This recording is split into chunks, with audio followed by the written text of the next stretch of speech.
All right, so the Lions smash Washington. Trump joins us in the booth. I wouldn't call that a statement win. I would call that handling business. No Jaden Daniels. I don't know. What do you think? We're going to talk about it. I'm Mark. This is the Detroit Fan Forum. Let's see if we got anybody up here in the chats today.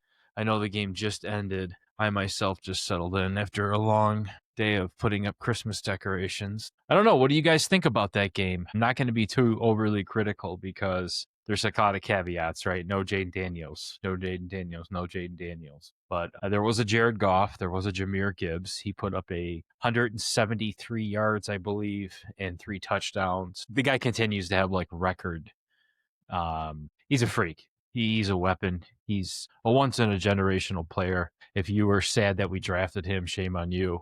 Jamo got us 100 yards, over 100 yards and a touchdown. It's always nice to see him get put back in the offense because obviously we went out on a limb and drafted him when he was hurt, and he's shown us that it was worth it all, right? We've already got him locked back up. So curious to see, though, how the Lions fan base settles and reacts after this win. The loss against Minnesota, right, at Ford Field, we'll say was us beating ourselves. This game was us just handling business on the road. I said it in one of the I don't know if it was the live. I think it was the episode that Hermdo and I did.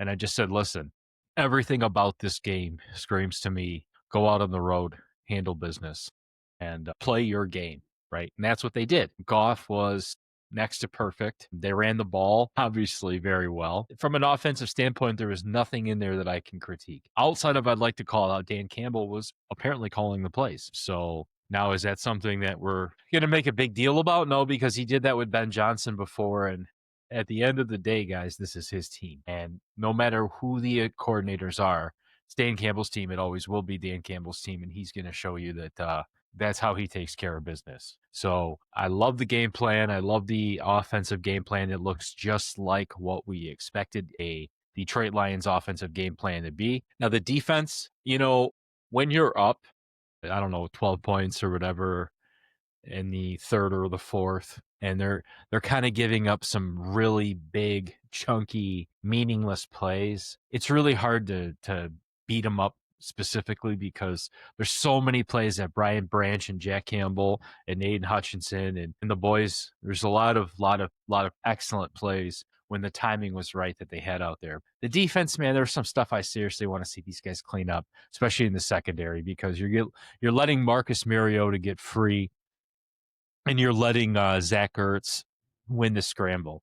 To me, not a big a sign of a worry, but more of a sign of if I have to pick anything, that's what I'm going to nitpick about. It's just a little bit of the defense and the secondary, but we could say that all season with these guys. So up and down. But hey, anyways, we are now looking at a Detroit Lions that, in my eyes, I'm very happy with a 6-3 record. That game showed me, even just across the stat sheet, right, that we're capable of controlling our own destiny, and that proves it, right? Put us against a Washington team that's banged up at their house. Nonetheless, Vegas gives us everything gives us the nod, right, as the team. I didn't even look at the spread to begin with. I think it was like almost double digits. But Jared Goff, 25 for 33, 320 yards, 3 touchdowns, had a passer rating of 135. I mean, can't be mad about that, guys. I know there's always a Jared Goff hater out there. There's always somebody that's going to just bust that guy's chops for no fucking reason. But he did another phenomenal job today of doing everything we could ask him to do. Now, Gibbs, like I said, 173 yards total. 142 of that was on the grounds, 15 attempts. Longest being 43. Montgomery, no slouch himself, 15 attempts, same amount, 71 yards. He had a lot of big, nice bursts. Using him, it's the Montgomery show. Or I'm sorry, it's the Gibbs show, but David's that complimentary back. I know it's 1A and 1B, but that's how the stat sheet's supposed to look, right? And then Khalif Raymond getting involved. He had a lot of nice. It's always a good game when you can see Khalif Raymond get involved, right? So he had 50 yards in the air, 11 on the ground. But like I said, Jamo 100, Saint 58 yards. Both of them snagged touchdowns. Getting St. Brown involved in the game is a must. That is That is the first box you check when you are a Lions fan watching the game. Hey, is St. Brown involved in this game yet? That has to happen before they even run the ball, right? I know they're a run first team, but he has to be involved. There has to be something for him to do. If he's not a part of it, then we're fucked. I mean, that's just usually how this team works. Same thing. If we're down before halftime, it's not looking good for us. So today is a little different story. Also today we brought in Jake Bates a lot, right? 3 for 3. Longest was 48. He throws up 12 points for us. It's nice to see when Jake Bates gets involved. Special teams looked, I would have to say, average at best. Nothing really stood out to me. And then, you look at the defensive stat sheet. No interceptions. A little bummed to see that we didn't get Marcus Mariota, but he looks to be like a really good quarterback. Pretty solid quarterback. So it's not like he's some slouch that we're picking off, but we did. Brian Branch got a sack and a half, and Roy Lopez hit that stat sheet with a half a sack. So didn't get to see a Hutchinson sack this game, which was a little strange, but obviously with him being the focal point of everything Washington had to lock up, we get to see guys like Roy Lopez, Brian Branch. DJ Reader was heavily involved, right? Hitch close at the beneficiary line. But from a time of possession, we obviously win that. We win total yards. We win passing. We win rushing. We win first downs. The penalty game, obviously no turnovers, which was, I guess, pretty solid to say. Same thing, not a lot of sacks. We sacked them twice, but we had this game controlled the entire time. But that's why I'm saying that, what more did you expect? What else would you want to talk about, right? Coming on after that game. That's what you expected, right? I don't think you expected to be some tight-knit game. You wanted to see a blow on Washington. We're sitting in there, and our daughter just says, she's like, hey, this game's pretty boring because I already know who won. And I'm like, yeah, that's the whole point. I'm okay with that, right? I don't need any nail biters. I've had enough of them. I wanted to see just an undoubtable winning game. Excuse me, I'm a little nasally today. But yeah, so really happy to see that. When it comes to the division, the North still stands strong. Chicago pulls off a win today. It looks like I'm kind of going through some of these games right now because we still have a few games. We still have a game or two playing. Oh, no. They've all finished up for right now. So LA just put a beat down on San Francisco, 42-26. Very similar. Seattle beats the shit out of Arizona, 44-22. So you see a 44-22, a 42-26, a 44-22 game, a 36-29. I mean, these 4:00 games, you're all seeing these high scoring games. So that's really nice to see. Loving to see Baltimore come back, right, and make that Baltimore win that we had look a lot nicer than it did the last couple of weeks. Baltimore now, Lamar's back. They're 4-5. They beat Minnesota. They make JJ McCarthy look like a punk. Really happy to see that. Hey, Doc, I know you're not in the chat. Sorry, your Bucks lost. Maybe that's why you're not on right now. But New England, dude, you look like a really solid 8-2 team. Good for you, Mike Vrabel. But Cleveland, how did the Jets beat Cleveland? The battle of the 2-7s now. So you've got a 2-7 Cleveland and a 2-7 Jets. Aaron Glenn, I guess you're going to get a win after you do that fire sale. Rocky Sin goes over to the Colts for 2 first-round picks. I'm not cool with giving away 2 first-round picks for a corner. I'm sorry. That's just not going to take you. I'm sorry. I want to find someone who, as a Lions fan, is willing to give up 2 first-round picks when you know what Brad Holmes does with these first-round picks. Rocky Sin. Sauce Gardner, he's over there now in Indy. They win, though, walk it off in Berlin, 31-25, which is pretty sweet. And then we've got Pittsburgh Chargers, right? So kind of actually curious to see who wins this game. I'm pulling for the Chargers on this one to see Harbaugh beat the pants off of Aaron Rodgers because I think that'll upset you the most. Let me know what you think. Put some comments in the live. I just had to check sure and if my audio worked. Well, let's see. Packers on a bye week this week. So when it comes to the NFC North, I think they're still technically at the top with that goofy little tie. I just saw that Paul Tagliabue, can't even say his name, former NFL commissioner, he died at 84. Jackson, quarterback, dart exits, Lawson, to Bears in second half after suffering concussion. That's not good. Jets make franchise history with special teams touchdown and win over Browns. Of course, Jets are always making franchise history and still not winning games. Waiting for someone to get in this chat and start talking some shit. I got no Hermdo tonight. He's working. You guys are gonna like it though, because you're gonna see a lot more Hermdo. He just had a job change, so it looks like he'll be able to. Okay, so sorry, Packers don't get a bye. We get Eagles Packers Monday night. So go Eagles, go fly Eagle fly, or whatever the hell their fucking shitty slogan is. Obviously rooting for a Packer loss, and for some reason I think we're gonna get a Packer loss, but you never know with this Packer team. Right? They play the Carolina Panthers at home and they lose.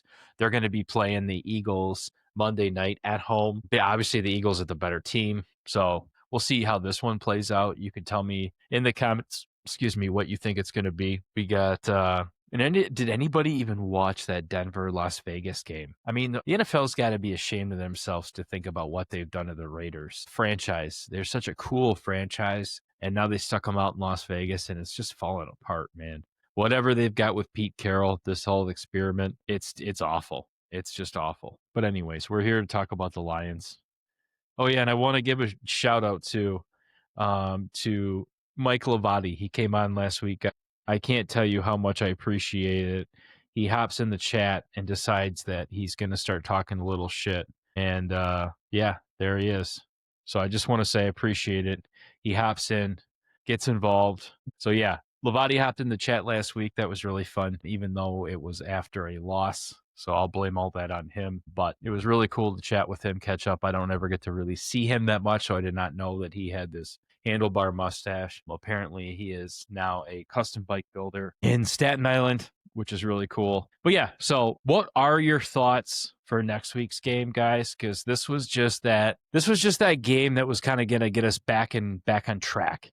Kind of take that Vikings game and wash the bad taste out of our mouth. And really just say, okay, where are we at now as a fan base? Where are we at now as a team?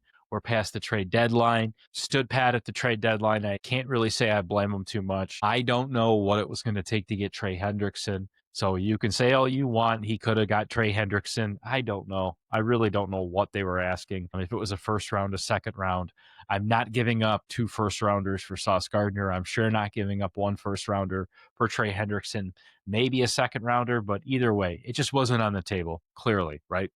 So we have a Sunday night primetime game in Philadelphia.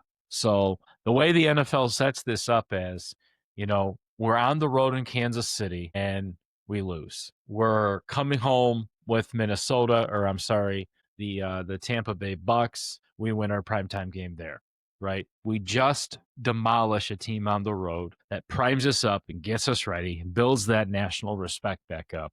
Trump's on the broadcast. Like I said, the Lions are America's team. You're going to start seeing Trump wearing Detroit Lions stuff. Mark my words. And then what's going to happen is the Lions are going to go into Philadelphia after Philadelphia beats the Packers on Monday night. And we're going to go into Philadelphia and they're going to let us win this road game at night on the road against a big time team. So you're really going to be loving this Lions team next week when I come on here at late Sunday night celebrating a win against the Philadelphia Eagles. That's my fucking prediction. So I don't know. You let me know what you think. I'm not really sure. So that's just my thoughts on the up and coming game. You can let me know your thoughts. And do you think they're going to fire Dan Quinn? Oh my God, you killed Jalen Daniels, and now you're going to run this season into the ground. And to think that's the team that railroaded us last year. Well, Commanders still have a lot of nasty players on the roster, but I mean, you've got Payne. He fucking gets tossed right away. I don't see, that's the interesting thing. Yes, we were winning from the get-go, but their defense crashed out real quick. I mean, you started seeing flags and arguments and fights, and there definitely is a rivalry that goes on between those two teams, Washington and Detroit. So I don't know. I didn't think it was going to get that chirpy right away, but it got fucking chirpy. And then, of course, God, I'm just really sick of Micah Parsons. He just will forever be tied to the Dallas Cowboys to me. Sorry, I thought I had to sneeze. So what I'm really the bigger surprise to me is the Dolphins upsetting the Bills.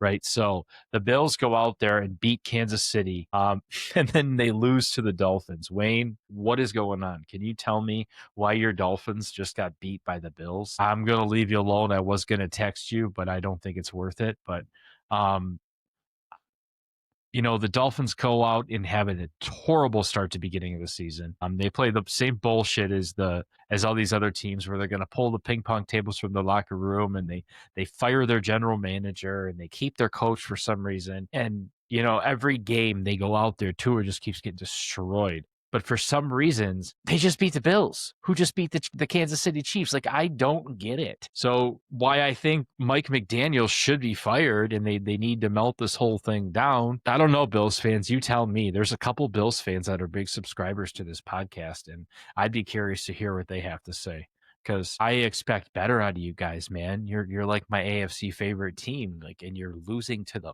fucking Dolphins. I want that Tua Tagovailoa. I want that whole Dolphins experience to just melt down. It's nothing against any of those players. Like I've said this before, I view their rebuild and our rebuild as kind of like we were in a race at first. And I'm trying to remember the coach they hired and that we were supposed to hire. And I'm trying to think of why this reminds me of it, but I've always kind of put them as one of those teams that Miami hasn't won it, just like Detroit. And if we could just edge ourselves and get to those bigger games before Miami, we'll pull away. We'll separate ourselves from like a Miami Dolphins caliber franchise. I think we pulled ourselves away from it, but still, like you're starting to see Miami Dolphins now floating down into like the Jacksonville Jaguars category. I mean, that's like a comparable team, a comparable market. Dude, I don't even understand what's cool about the Dolphins in general, like why you'd want to play there, obviously for financial implications, but it's not a good franchise. Like, they don't have a big history of winning. So if it's me, I melt the whole thing down. I still fire all the coaches, but I just don't get that. I have everybody here. I want to talk about some serious shit about Detroit sports, right? Because right now you have your Red Wings, who I don't know if anybody watched it today in place of the 1:00 games, but dude, they just got manhandled by the Blackhawks. And while I was kind of expecting a good game, it was far from that. I'm sure Hermdo will do a nice little recap on that. But let me know what you guys are thinking. How are you feeling about this whole entire start to the hockey season with the Red Wings? I'm still itching. They just did a dynasty week where you could go and do all the signatures and get from, I don't know, I don't want to say all eras, but available to sign, like you saw from the late 90s, early 2000s. And I was thinking, if I had known, it'd be pretty cool if you had all your gear and you could take and get all those signatures, because with the emergence of the sports memorabilia starting to kick back, those would be some great ones to get. I have behind me, I've got a Chris Osgood, but that's really all I have, is just like a signed Red Wings memorabilia stuff. Have some baseball, have some football, but not a lot of signed hockey stuff. But if you did have it, you could have your chance of going down there, getting it all signed up for the 100th year. They were featuring the 50s teams, so the Gordie Howells, and obviously way before our era, more so in Hitch's era when he was in high school. Those are the hockey players that he was looking up to. So I thought it was cool. They had their families there, like their grandsons, their grandkids, and the really whoever was still alive with the 50s teams. And they were there celebrating their multiple Stanley Cups and kind of how they formed Hockey Town. And Detroit is a serious hockey town. It's just the Gordie Howe era. I mean, he's Mr. Hockey. I'll leave it at that. Really cool. So if anybody out there that's listening that got to go, put your comments below. I'm really curious to hear or think of, see what it was like. I kind of wish I would have jumped on some of these opportunities to do this stuff. Either way, Lions win. Red Wings don't win, but still have a really cool weekend celebrating some history. The Pistons, my fucking God, dude, they are dominant. They're playing 90s basketball right now. And I want to do a lot of points, 20 rebounds. This guy is just not even at his peak yet. I mean, he's so young. It's so awesome to see. So then you've got Beef Stew coming up from behind, and then we just want to see where Jaden Ivey's going to be. Where's this team going to be when Jaden Ivey gets back? That's all I really want to see. I love this hot start, but I know there's going to be a time where we're going to be really needing him on the court. Also, do you think we're going to get Malik Beasley back. He said if he's coming back to the NBA, it's for Detroit. He's just waiting for things to clear for the gambling stuff. I'm really curious to see, how all that plays out, because there's no secret when he was here, his 3-point game was helping us big time. And Duncan Robinson hasn't found that groove yet to take his spot. And Careless LeVert, I feel like that was kind of a wasted, terrible signing. But you're allowed a couple of those every now and then. So yeah, Pistons are coming out really hot. Don't want to continue to waste Cade's youth and his durability, but I think this is just going to be one fun season to follow. And then you've got the Detroit Tigers, right? Jack Flaherty, he picks up his player option for $22 million, but of course he's going to pick that up because no one is going to pay him that money. Then we signed Gilbert Torres to another 1-year deal, which I'm actually really excited about. I thought he was for the right money. A great locker room guy, a ball player, somebody that can and should hit for, in my opinion, give you that ability to hit for like 260 to 280. A guy that like an infielder that can hit for average, right?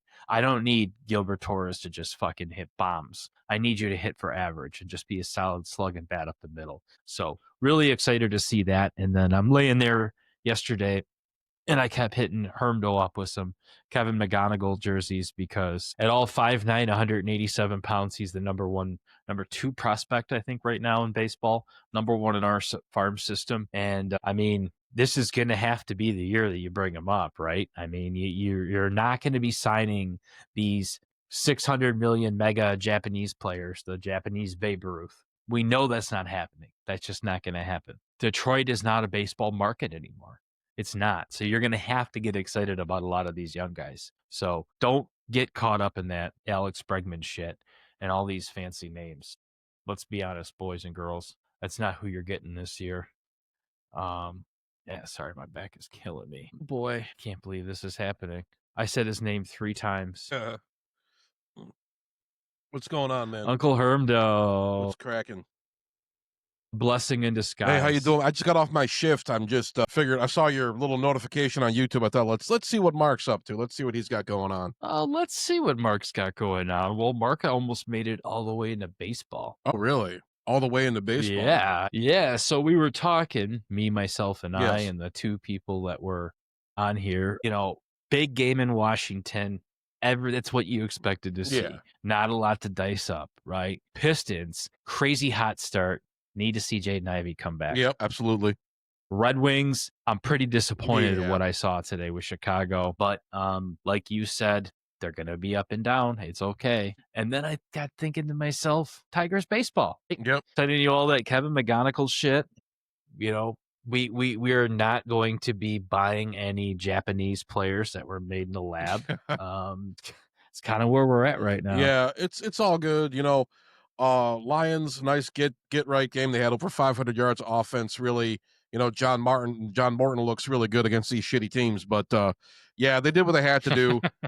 You saw this coming a mile away. I mean, the Marcus Mariota out there. God bless Marcus Mariota, but the guy just, he's not much against this Lions team. Obviously, very few teams are, but it's a good game to get back in the win column. 6-3. I'm not sure what the division standings look like, but it's all good. It's all good. But the Pistons, hot start. I know they haven't really played super good teams, but this whole Jalen Duren, Cade Cunningham thing, it looks like Steve Nash and Amari Stoudemire or something from back in the day. But a very, very dynamic duo. You see these guys scoring tons of points, really looking good. Red Wings, I think in the last 3 games they scored 2 goals, and they're like the goal differential was like 2 against 10 or something. They've been looking pretty bad, pretty streaky. But this is what the team still is. They're still a very streaky, inconsistent team. I think they still can have a good season, but they really gotta the defense and goaltending. Those are still glaring issues, and it's kind of like, come on, Stevie, you got to figure this shit out already, man. But yeah, the Tigers. Kevin McGonigal, these young guys coming up. Max Clark and all these dudes. I know that Tigers probably not gonna spend $250 million or like $500 million on some Japanese bat or an arm or something like that. That's just never really been the Tigers' MO. I don't know much going on the Scooble front. I've been checking the news lately. I've been just busy working, doing all this shit. I got a week off, so I'm glad. I need some fucking time off to decompress. I'm just, I got a bunch of shit I've been putting on the back burner. I got to make some calls this week and straighten some shit out. I'm finally just, this stuff. This is all stuff I could take care of like throughout the week, but I just like, well, I got this big schedule of doing nothing for the next 5 hours until I go to work. I can't interrupt that, so here we are. But don't break that up. no, dude. no. I got to have my nothing time. Don't ruin a good thing. No, definitely not. But things are. It's a busy sports night. We had the Red Wings play, got totally outclassed by the Blackhawks. Kind of surprising. I thought we'd be able to take a little bit of fight to them, but I don't know. Maybe Todd McClellan needs to become Todd McYellen, and he's got to get this team right. I'm hoping this isn't like some systemic issue going forward, but I'm sure he'll be able to right the ship. But we'll see what happens. Yeah, but about those Lions, how about those Lions, baby? How about Trump in the booth, giving some color commentary? I was gonna say he wants the Commanders to name their new stadium after him. I know that's like the elephant in the room. I didn't even realize he was. I heard some inklings about it. I've been trying to like purge myself of Trump news. I just sick of seeing the fucking guy. But sorry, MAGA, but. Yeah, I was in the restaurant and it was like maybe the second quarter, or like the start of the third quarter or something like that. I look at the screen and between the two announcers is Donald fucking Trump and he's rambling about God knows what. I couldn't hear him. The restaurant was loud as hell, but I'm just like, oh, good. I get to see him in my Sunday night football game, but well, it's whatever. It was. I mean, it's a Trump interview, so everything was great. Everything was good. Course. Everything was amazing. Shook a lot of hands. Told a lot of stories. At the end of the day, it's about goddamn time these presidents realize that that football is the coolest sport in the world. Yes. I mean, how the fuck is that the first time a president has ever been involved in a game cast or been at an NFL game? Like, I was actually really shocked. That's pretty crazy. You thought like, but everyone's shocked that he's at a game. And they're asking me in my house. I said, well, this game's in DC. Yeah, but you understand, like, it's not far for him to go down into one of the tunnels. Yeah, it's like right down the street. One of the tunnels pops him right back up into the middle of the field. Yeah, but yeah, it's. That was really cool to see. Yeah. I said it in the early part of the broadcast, though, that Trump is, I think he's going to start rocking some Lions gear. I really could see that. I think so. I think we're going to have the MAGA Lions presidency here, baby. He's clearly. I can only assume that Dan Campbell voted for Trump. Of course. And a lot of the guys in the Lions locker room seem pretty conservative. So I can see that being a very Trump-heavy team. But we do have a comment on here by Darius Wexford. He said, where's that right-eyed leftist scarecrow, not Levati? I'm too fat to be a scarecrow. Hitch. Yeah, I think he means Hitch. Hitch? Oh, yeah, so, good old Hitch. Oh, Lord. Where is that son of a bitch? That was hard. We got Hitch Watch 2025. Hitch Watch 2025. Herman's Hockey Corner. I like that. I got to start talking hockey more. I'm going to make some more content. I always feel so guilty when I'm just like too busy with other shit. Just like some days I'm just like, I don't feel like talking about it, but I'm just like, I know Mark's going to be mad. He's going to be calling me names. He's going to be going after me like he goes after Hitch. Sending people Mark's after a real dick, man. Yeah. Mark's a real dick. Yeah. I'm not a nice person. Yeah. I will create digital promos about you. Please do. I created a few. I saw some of that AI more stuff. About Hitch. That's some nightmare-inducing stuff. Nightmare-inducing it Good is. Lord. I sent that to Hitch, and he just said, AI is scary. And I thought to myself, I now feel like a Rockefeller. I feel like I can make you dance. I can make your nightmares cry. Lord. So it's pretty cool. Yeah. Feeling like a globalist right now with my Sora, but not too upset about it. But seriously, though, you should be making some more hockey videos. Yeah. I'll get on it. Don't worry. Send people. Yeah. You're gonna hit me. You'll be punished. It's just gonna be me bitching about the goaltending and the defense again, But some of these guys are disappearing. Some of this stuff, it's annoying. This is just what Wings hockey is for the better part of a decade now. So I don't know, man. I'm annoyed with it, dude. It's no different than basketball. Yeah. You think that the Pistons are going to be on a hot streak forever? There's, like I said before you got here, there's going to be a time where we're going to go, okay, guys, Cade can't keep putting up 30 points every night, right? There's going to be games they're where going to come back down to earth. I'm sure burned out. Yeah, I'm of sure they course they will. will. It's basketball, it's sports. Yeah. I just don't like it to where these fans lose concept of overall the season, right? Hockey, basketball, baseball, those are long seasons, man. Yes, they are. Football is a long season, right? But it's not in theory the amount of games. No. So, a little We only different, a get little different. 17 of these a year. We got to cherish every one. We do. And you know what I found What's out? The that? Kansas City Chiefs, they are owned by one of the like top 13 original families in the like royalty bloodline, like the globalist The bloodline. globalists. They're owned by the globalists. Of course they are. It's a George Soros owned team. Patrick Mahomes is Well, look up the genetically owner. engineered to be the perfect quarterback. They engineered, they drew up, they had the schematics for the Travis Kelce Taylor Swift relationship. That's that's gonna when Taylor Hold on. Swift gets pregnant, that's gonna inspire white people to have more kids. White women are gonna be like, yeah, I want that. So thank you, George Soros, for helping white people. I'm just talking on my ass. Well, again, owned by the Hunt family, Owned by right? the Hunt family. Dun dun dun. Yeah. The Kansas City Chiefs are owned by the Hunt family. Bastards. Known for all their shenanigans. Known for their connections to the CIA. Yes. Good old CIA. Oh, Telling you.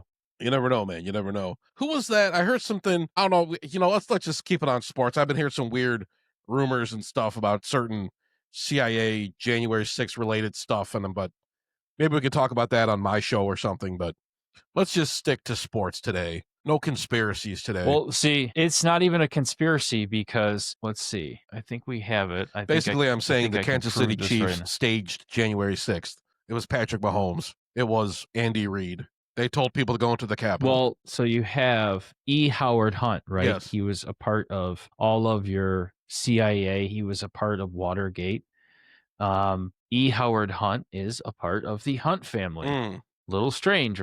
A little bit. Owns the Kansas City Chiefs, responsible for MK Ultra, of course, Taylor Swift, Travis Kelce. Yes. I'm just saying, dude, there's a tie there. Okay. Oh, this is good.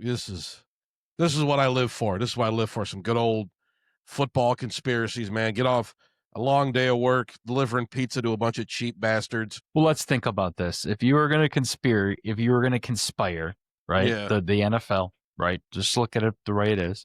The NFL is made up of oil tycoons, oil billionaires that own these franchises, right? Yep. The NFL makes up for how much of our economy. The NFL is responsible for all this gear behind me. The NFL is bigger than U.S. Steel. Yeah. Mr. Hermbo.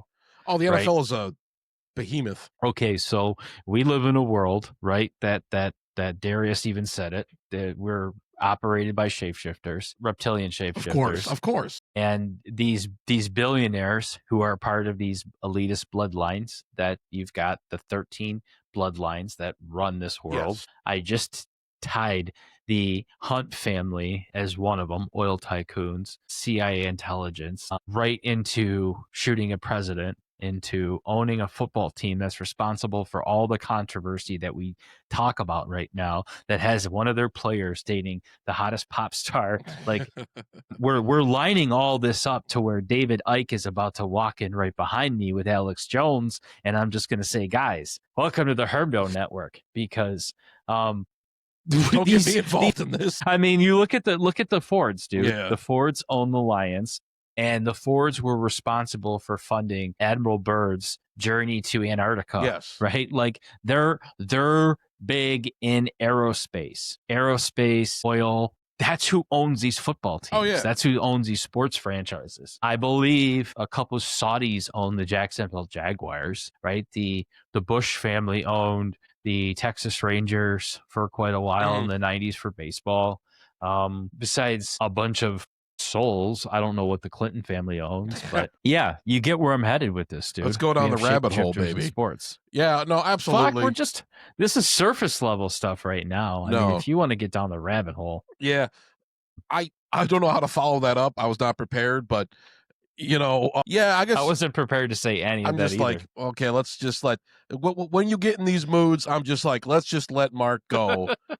There's nothing I could say to stop this. I just like, just go off on your little tangent. I'm just going to wait here. You're dragging me along for the ride. I'm just like, let Mark do his thing. It's whatever. But yeah, I mean, obviously, when you get into this much money, an industry like the NFL, the kind of people connected to the NFL, the owners and the fans, and the transactional nature of it, how much money is being fed into the NFL, trying to make an international game. You got games in London, you got games in certain parts of the world, trying to build the NHL brand, the NFL brand globally, and obviously, you kind of question like maybe the nature of the game a little bit, like, and it kind of goes like, for some people, it's just sports is just a fun thing. I consider myself, I'm a little bit more casual of a fan. I mean, I like watching the Lions, I like watching my sports, I like talking about it, but I'm not like super plugged in like some people. But I mean, but you to talk about the nature of the game, like, is it just a fun game for people? Some people are obsessed with it. I saw this thing, this Dallas Cowboys fan goes into the Dallas Cowboys end zone and dumps his cousin's ashes in the end zone. I saw that That's too. Yeah, he wild was like stuff. dusting. Yeah. Yeah. I mean, Yeah. I don't even know what to say about that, but some people, it's just like they're so mesmerized by the NFL. And you just go to work, talk to your coworkers. Everybody's talking about fantasy teams. Everybody's making this stuff up. Everybody's betting with it. You got all these athletes going on. You got like fucking Jamie Foxx and what's his name, Kevin Hart, talking about how you can make all this money at MGM or DraftKings or whatever the fuck they're selling. It's just like an industry to itself. It just keeps feeding into itself. I mean, it's taking up so much of American We culture. watched It's crazy. we watched we were watching this morning on the HGTV app. My wife and I had like this House Hunter show or whatever, and they had the ads on, and it was nothing but Fanatics. Yep. And she's like, "Wait, I thought Fanatics is just for buying clothes." I said, "No, it's a sports book." And we counted it was 4 of the same commercial back to back to back to back to back, Really? right? And it was just shoving, and I get it, right? It's tailoring a football ad right now Yeah. if you're to on a Sunday. But it was just over amount of the sports book betting Yep. shit. And it's just like when you look at these owners who are, titans in oil, titans in this, Mhm. like it all makes sense that you've got all these billionaire owners lining themselves up with Vegas and all the sports books and all the organized crime Yeah. dudes, right? And just making this thing a finely oiled, no pun intended, machine, right? So yeah, either way, dude, like we're all suckers of Of it. We're course. all crazy suckers of watching this mad machine. This is insanity. It's like yeah. You look at some of these, like, look at some of It our is. like competition. Some of these guys in there. You ever hear a guy named Tom Grossi? I think his name is, but he's a big Packers fan. He's on YouTube. He's got like maybe 250,000 subscribers, maybe more. He's got a ton of subscribers, and he talks Packers, and he's like the biggest like Packers content creator. But it's like a industry. It's like you get these people on here. I mean, they just you could become like a multi-millionaire talking about this kind of stuff. It's crazy the kind of the kind of influence you can have, just like apart from like sports media. There's so many guys. It's like, why even watch ESPN? Why watch First Take? Why watch any of this shit? We just go to YouTube and there's a million guys talking about it. It's just like it bleeds Well, through you into can like get involved everything. when you're watching it. You're watching on ESPN, right? And they're talking, they're saying the same dragged out Yeah, shit that's so it's predictable, scripted. right? It's And boring. you, of course, and you want to get in and you want to make your comments and you're screaming and yelling, but like, okay, you can't. There's no interaction. Let me just go over to YouTube. Let me go over to Spotify, or YouTube's pretty most Yeah, interactive one, and start talking, right? And you can hop into somebody's shit, start chatting away, start creating some chaos, start throwing out some questions, yeah, start calling them out on their inaccuracy, yes. right? That was probably the best and most fun, enjoyable thing about this, right? Is we say some wrong shit, someone can call us right out on it and say, "Hey, nope, bad stat line." Hitch was notorious for blending players' names together, Or you got me who keeps forgetting but players' names. right. I mean, we're all guilty of some nuance, but to me, I think the best part is just the engagement, right? Yeah. Because like you said, we're not taking these insane hot takes. It's just common sense. It's observation and common Yeah, or sense. And just a couple. ESPN has lost its allure. Yeah, it has. It has. ESPN kind of sucks now, And so there's some okay people on there. I mean, but it's old hat now, and the whole thing, like, same thing. I feel the kind of the same way about Barstool, which is like the dude Yeah, bro thing with all this shit, yeah. and I'm getting tired of Dave Portnoy and all those guys too. It's just like, enough of this like weird frat bro culture. I'm done with it, but I mean, I it was can be like that fun with for a my little bit. podcasts too. Yeah, With my comedy, like I was watching a lot of comedians doing these podcast yeah, comedies, and they were almost kind of like buddy comedies. And it was just like, I'm just like so sick of it. I'm so yeah, over it, right? Because at some point in time, how can you relate with somebody who's making triple your income and living the life on the road? And I'm like, yeah. that's just not relatable anymore. And that's really what it comes down to. How relatable can this shit Yeah, be? exactly. That's a very good point. It's just like, yeah, it's funny to see like they got like college game day. They got like Timothy Chalamet reading off some stats and stuff, and it's just like, Yeah. okay, great. I mean, I don't know what his deal is. Why they're trying to make him like a dude, bro? It's like he already has that twink market cornered. I don't know why they want to make him like a dude, bro. But it's just like whatever. But you get like famous people going on there Oh, reading off woke's stuff. dead. They have to make the turn. Yeah, exactly. But it just They're gonna have to throw camo on everybody now, yeah, like just to get them to do it. But yeah, no, you're right, dude. It was the same thing with Bussin' with the Boys, right? I really enjoyed the Bussin' with the Boys podcast because it was authentic and it yeah, seemed pretty authentic. And now it's a very scripted, produced, which yeah. I get it. They're making a very good financial life for themselves Mhm. outside of football. And Will Compton did not have a big football career, nor did he make a ton of money in the NFL compared to some of these other guys. So it's really good for these guys to have a secondary career. Yeah, But at the same time, it gets a little saturated and I get a little burned out very on it. much so. So, Yeah, just I mean, this is us coming from our 278 subscribers, yeah. which we did have someone just hop up into the chat for the first time. So Okay, good. we have a new user. I want to give a shout out. We have Cole Trickle, which I do love that Yeah. name. Jamo big and needed game Uh, today. Yeah, yeah. Got to use that fucking guy. You got to use Jamo. He was posting stuff on Instagram. listen, He was like, "Hey, you're not using me enough." He was bummed out about it. And the same thing with like Isaac Tesla. You got to start using that fucking guy more. John Morton, what are you doing? more so with Jamo because Yeah, you paid him. yeah. You made a big trade to get him in the draft.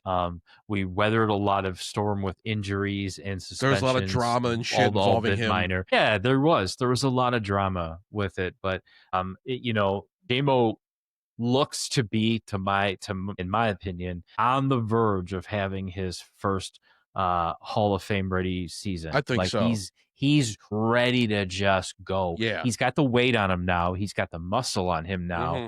He's got the mentality of when you see him on the field, he doesn't seem like he's paying attention to anybody else. He's just out there doing his Yeah, job. Right. And exactly. that's a key thing, like with St. Brown. That's what separates St. Brown with a lot of these guys is St. Brown just goes out and does his fucking job. It might He's annoy you how good he is yeah, at it, but he does it, he right? does it. So Jamo's starting to pick up on that vibe of like feeding off of that, but just a taller, thinner, faster version of St. Brown. Yeah, And I'm like, okay, you're going to be more than just a burner over the top. yeah, You're going to show yourself in the slot yeah. like Saint Be does. be a true number two. I mean, Yeah. be a guy who can really complement Amon Ra. Be a guy who is a deep threat. Be a guy who can utilize his speed. A guy who has that workmanship, who has that Yep. attitude, where he's going to go in. He's Yep. not going to fuck around.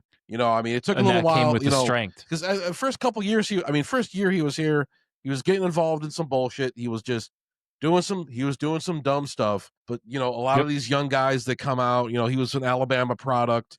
You know how those, some of those guys are a little bit the kind of wild men and stuff like that. But he's calmed down. He's settled down. He seems to be good. He seems to love being a Lion. He loves being a Lion. He loves the community. He loves the fans. Mm-hmm. He seems like he's really plugged in that aspect of it. It seems like he's really here to work, and he wants it. He wants it bad. He's not just here to get paid. He wants it. He wants to prove himself. He wants to be that dynamic young wide receiver, a true weapon in the out, and utilized whatever way in the slot wherever. But he's a guy I love having on the Lions. He's a guy who I think has an extraordinarily high ceiling. I'm excited to see what the next few years of him looks like. I think he could really be a guy that can make a name for himself across the league, not just for the Lions. But gotta love Jamo, gotta love Yeah. him. But Like ceiling is super high yes, every season. I want him to just stronger. yeah, Just get stronger. You don't have to put on super tons of weight, but just get stronger, man. I just want you to get physically stronger because if you're going to start winning some of these battles in the middle and the slot where that's where a lot of our offense is yeah, won. I mean, you saw it today, dude, where just watching Gibbs down in the flat Yeah. where Jared Goff is just waiting to dump the ball off to him where he takes off. I mean, that's going to be so much of what Jamo's going to be able to Yeah. do. We saw, actually, I think it was Jamo's second catch over the top where it was like that. And I'm like, okay, he catches it right down the middle. He fucking fights off two guys just like Yep. St. Brown would do. He didn't look like a little stickly out there. I was just real happy. Yeah. And I even called it. I texted Selesky. I said, listen, next touchdown goes to Jamo. Like they owe it to him. He owes it to us. It's ready. It's that next progression. It's St. Brown, one of your running backs, either Jamo or Jahmyr Gibbs or Montgomery. And then you got to give it to fucking Jamo. Yeah, absolutely. After that, the rest of it just goes to fucking Laporta. I want to see him get some more. Yeah, absolutely. TDs. We got so many weapons, man. We are so spoiled with weapons in Detroit. Yep. But, like one more word on Jamo, it's just like when the guy's got his legs going, when he's able to break it out, no one's catching him. He's a nightmare for any secondary. No one's catching him. Like how goddamn fast he is. And some days, it's just like I'm like blown away. I see like more, especially like Gibbs and stuff like that. But Lions got guys. It's just like they're so goddamn quick down the field, and the fundamentals are so solid.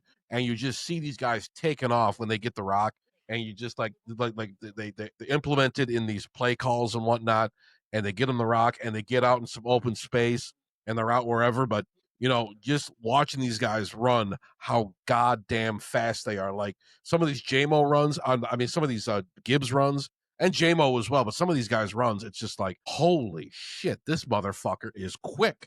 Pardon my French, but Jesus Christ. No, if you're right, you blink and they're already gone. to the next. They're gone to that next step. So you just wonder how faster can they get, because these guys have not hit their ceilings yet. They've not peaked. No, there's still more room for Gibbs and Williams to grow, and that's why when people are like, "Oh, the Super Bowl window's closing," I'm like, "Fuck is wrong with you? We have such a young team. Yeah. The contracts are all locked up and controlled. Yep. We've got some of the fastest, the strongest, smartest players in the NFL right now. Tell me a time where Brian Branch is on the field since we've drafted him, Tom, where you've been like, oh, he's out there. Dude, the day that boy stepped on the fucking field, he's looked like a Pro Bowler. Yes, he has. Absolutely. The guy's a machine. I'm telling you, dude, he's once in a generation safety. Yeah. He is one of my favorite college players that I really went and looked. I'm like, dude, that guy's gonna be like, that's who I want on the Lions, right? He's a stud. And then you go and you say we draft him, right? And I got so excited about that Brian Branch. God, these drafts have been he is so a much forever. Fun. They have, because these guys are gonna stay. Yeah.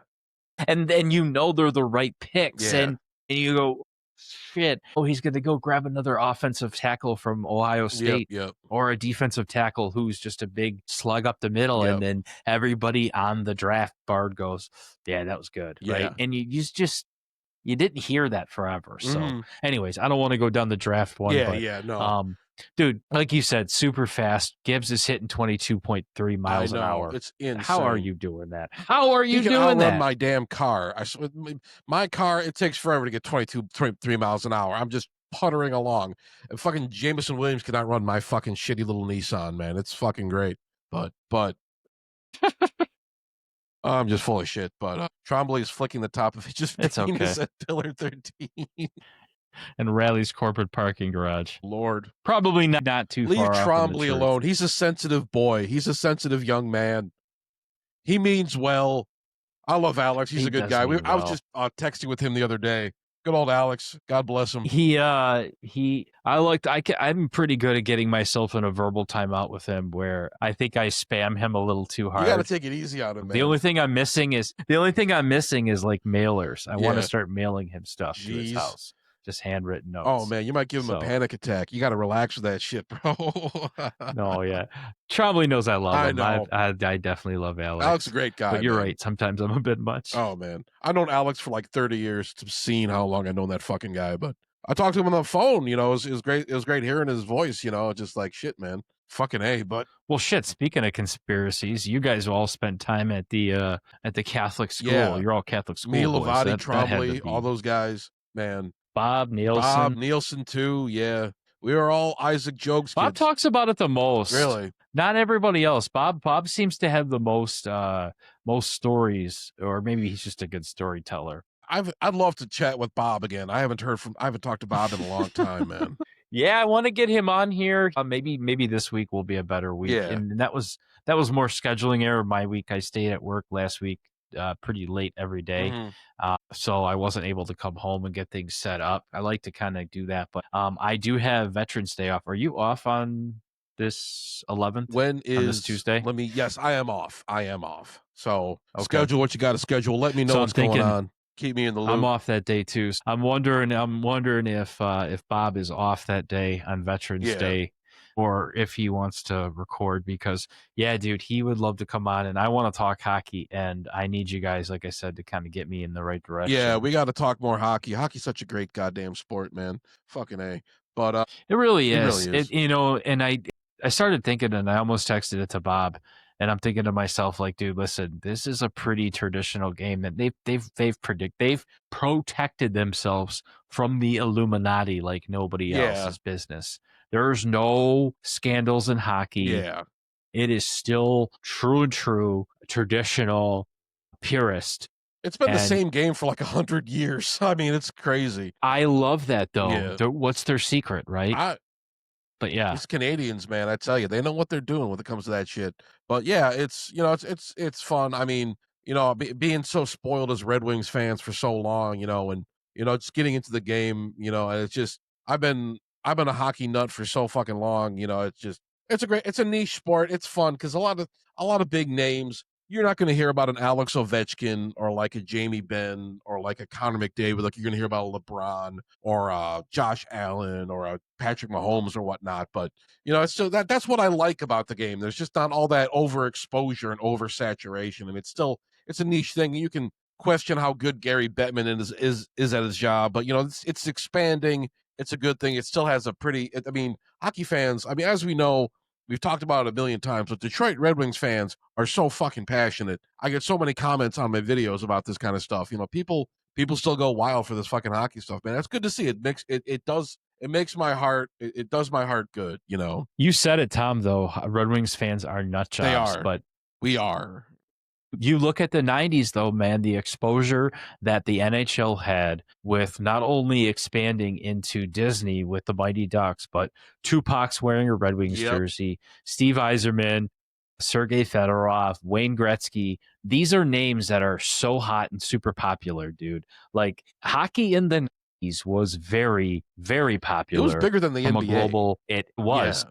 And dude, if the NBA didn't have Michael Jordan, they were fucking struggling. Yep. And take away all we can talk these basketball. There's so many amazing basketball players that play the game, but when you want to talk about, like, they super tried to put out some of these guys, and it just didn't stick. Yeah. Michael Jordan was the only one who really stuck. So hockey had their moment, man, where I could probably name 200-300 players in the 90s. Yeah. And they're all not Pro Bowlers. They're all Hall of Famers. Absolutely. So yeah, it's cool though. We're gonna do that. Bob's gonna come on, and we're gonna talk about hockey, and I think it's gonna be a lot of fun. Absolutely, really absolutely, man. I love chatting. I love talking sports, man. It's a good time. It's a good time. We love what we do. We're hitting our stride. We're kicking some ass. Do you like my new plants I've added in the background? Those are beautiful. Thank you very much. My dad's girlfriend got them. So I don't know. I water them occasionally. She's got great taste. Yes, she does. She does. I like the blue lights. I like when you do the different lights, the blue, the red for the team you're talking about. Yeah. I think that's cool. I'm pretty envious of it. I was actually looking at my background, and I was watching Trevor Thompson and who's the corner that we used to have who does a podcast with him. What's his name now? Am I thinking Glover Quinn? Glover Quinn, yeah. Have a podcast they do. And Trevor Thompson has this Lions thing right behind him. And I'm thinking to myself, okay, now it's time to switch it up, right? You're outdoing me not only with the blue lights, but I got to do something different than just this thing right here. Oh, it's all good. I think I'm going to switch it up, though. Yeah, it's you got to add your own personal flair to it. I got these smart bulbs. I got these lamps set up. You can kind of see it, maybe like right there. You kind of see that stuff, but it adds a nice flair to it. I got all that smart tech and all that shit, but it adds a nice je ne sais quoi, as the French say. But yeah, I think it looks cool. It looks like I'm on the blue. Leave the French out of this, but yeah, it's good stuff. I like having the the kind Bob's jerking hitch off at G Willie's old site with twigs on cover. I don't know, Who man. is this fucking guy? I just saw it and I had to hit the button. I had a dude. It says his name is Darius Wexford. Do we know you, man? Who are these randos? There's this dude who commented on one of my YouTube videos. He was talking about, he called me Thomas, and he's like, oh, you got to get down to Sister Rochelle's office. Sister Rochelle was the old principal at St. Isaac Jogues back when I was in like first grade. And then we had Mr. Reese, and then we had some other people, Mrs. Miller and whatnot. But yeah, Sister Rochelle was the old principal back when I was like in kindergarten. Who are these fucking people, man? Who are you? It's a gang of misfits. It's a gang of misfits, all these old St. Isaac people. I don't know. Oh my God. I haven't thought about Sister Rochelle in like 34 years. I don't know what's going on. I'm scared. That is I was gonna say, dude, that Catholic high school or it was parochial school? Catholic school, that parochial school that you guys went to. Like I'm almost jealous of it for some reason. I don't know why. Oh God. Me and Alex were talking about this shit, all the fucked up shit that went on when we were still there, all the goofy like scandals and all this weird shit. But oh man. See, we just had good old elementary school. It was pretty straightforward. Yeah. I mean, it was the 90s and you just kind of did your thing. There was we were losing a lot of the teachers that taught our parents. And I had a pretty like uneventful, untraumatic elementary school. Actually, all I just remember is the playground shenanigans. I don't really remember much of the inside of the building. So you did get to do a lot of weird stuff like with parachutes and which everybody did, like the stuff you did on recess, but like I really don't remember anything else about it. Other than playing. I remember a few things. There was just like I acted out a lot. And Alex Trombley can tell you, Alex and Mike can tell you about some of the, and Bobby and Nielsen, they can tell you about some of the stuff I got up to in like 7th, 8th grade. I was like jumping out of windows. I was like breaking. That was the thing bombs. I heard. Yeah, there was this thing.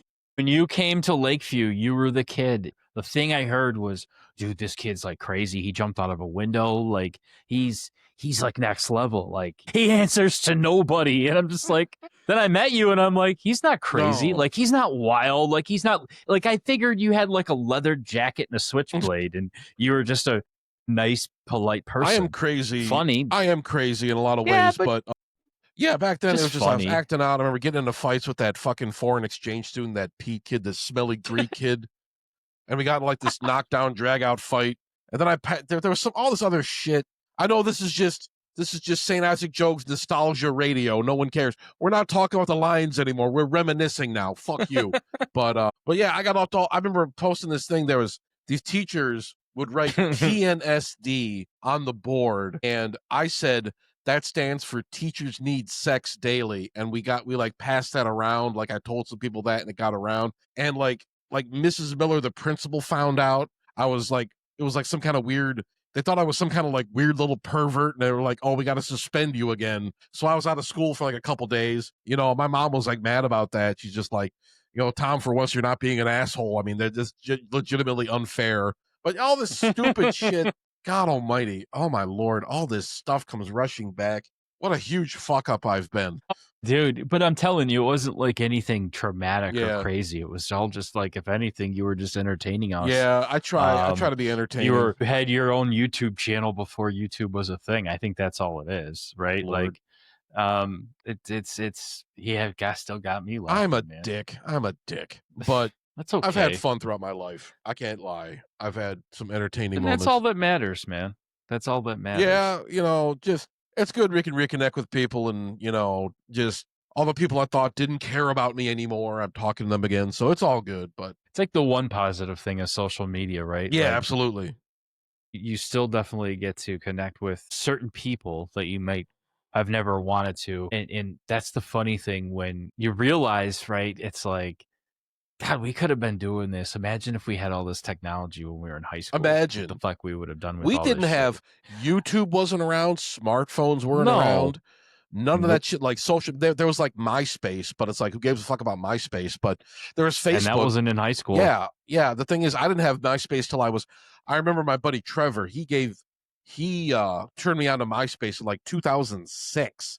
I remember I was on there for a little while, then I joined Facebook, and then I moved to like Twitter and became mentally ill. But you know, I mean, we just the way social media has changed and evolved these days. It's really fucking crazy, you know. But That's it, like it, it allows us to do all this yeah, shit because, like, Hitch and I were talking. We started, and you used to come to the diners with us at yeah. Monty's Oh or God, Linda's and just sit Monty's. there, and that's what this is, right? It's just a gathering of stupid shit where the conversation just keeps changing. The Yeah, people come in, the people pop out. We talk about this, we talk about that. I mean, if you just imagine if we could have been able to record that stuff, but it's almost like those environments don't happen I anymore where know. people get around and do that stuff, It's not. and you're just like, what the fuck? So I Yeah. don't know, it's weird. No, I It's really mean, weird. I remember like recording myself on like a Walkman or like a little like mini recorder I bought, you know, just like way back in the Hmm. day, just talking my shit and stuff like that way back and like when I was still So yeah. Oh, what do you got I don't there? know, you can barely see this. Can you read what Monday that night says? pre-taped. Okay, so what this is back in the early 90s, myself and two of my friends, um, when we were really little, actually started doing like these little sketch comedy Yeah, shows yeah. like that. Everybody probably did, but we filmed them and we would write them out. We do like the actual like scripts and come up with these funny ideas that were funny to us. Yeah. And instead of Saturday Night Live, it was called Monday Night Pre-Taped, right? And we did basically our own little show Yeah. that nobody could ever watch. We just recorded it for ourselves. Yeah. So years later, my one friend put it all on DVD, and I'm just like, this is insane that, like, I'm almost glad that we didn't have the internet because it's so awful and it's so terrible that if this shit Oh. was out there, I don't know what Oh, it's okay. excuse me, what I would do. So, Yeah. yeah, I That's don't know. funny. It's funny though. I got all those old videos. I used to record like 10 years ago. I bought this really fucking expensive mic and I was like making all these shitty videos and putting them on Facebook. I still got all those videos. I called it the TH show. And I don't know if you remember Really? that, but that was a while ago. But I put all this stuff on. I mean, I should have.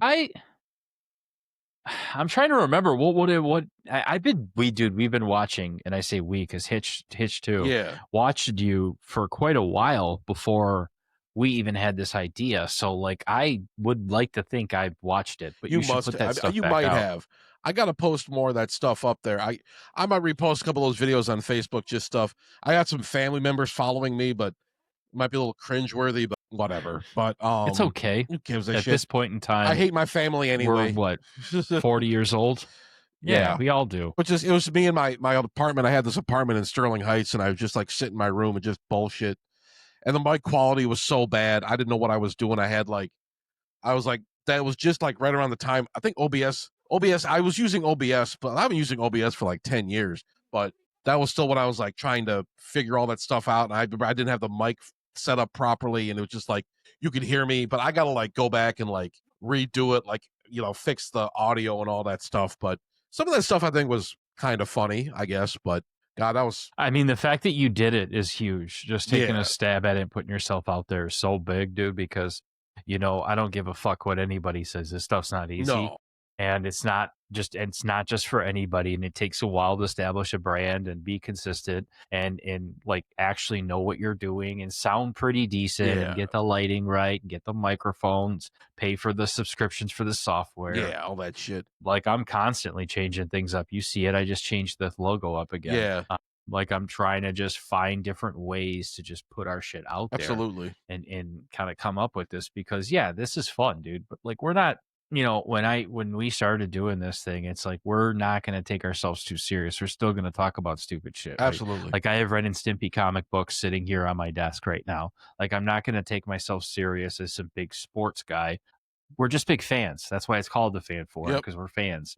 We're fans of things Detroit. We're fans of things us. We're fans of just fans. That's it, dude. So Yeah, when I see people hop in the comment section, it makes me happy because they're fans out there too. It's pretty cool. absolutely, absolutely.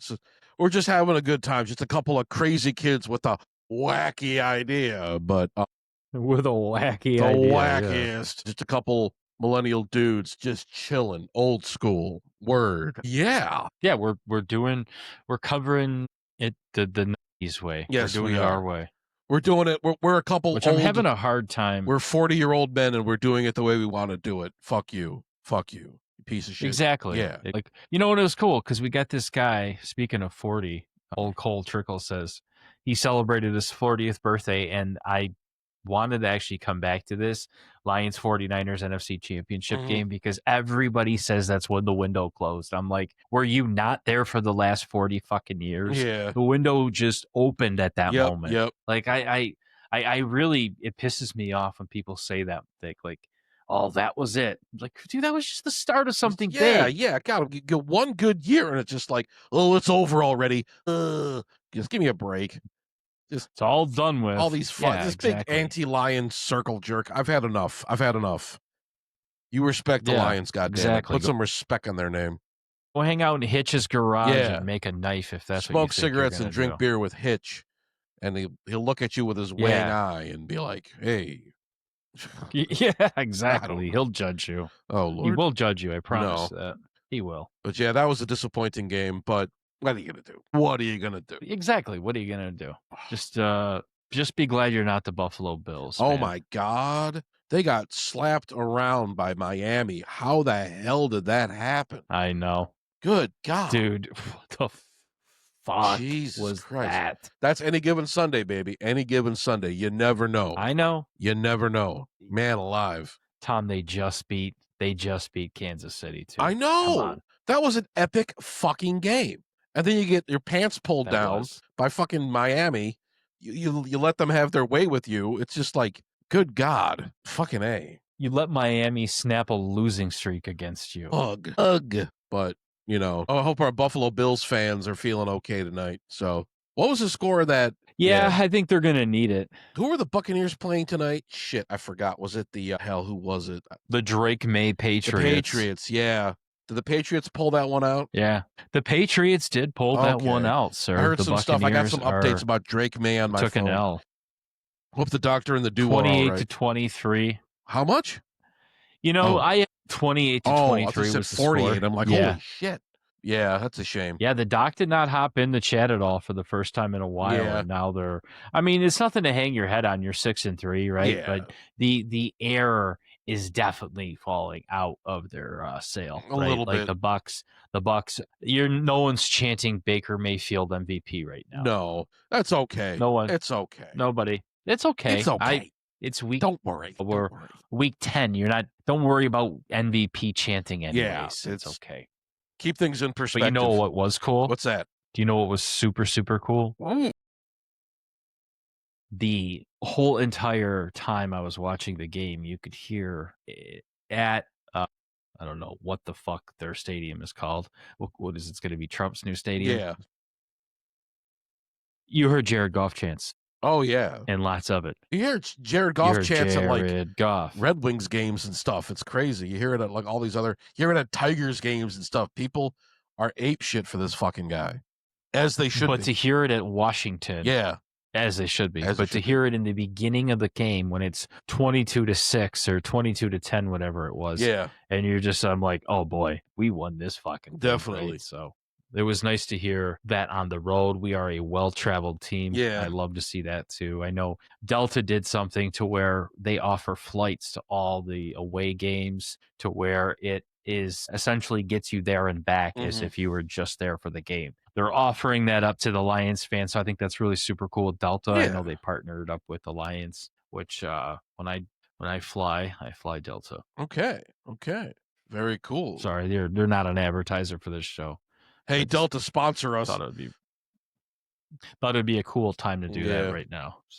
Very cool. But yeah, just as I was saying, Cade's gonna need some fucking help, right?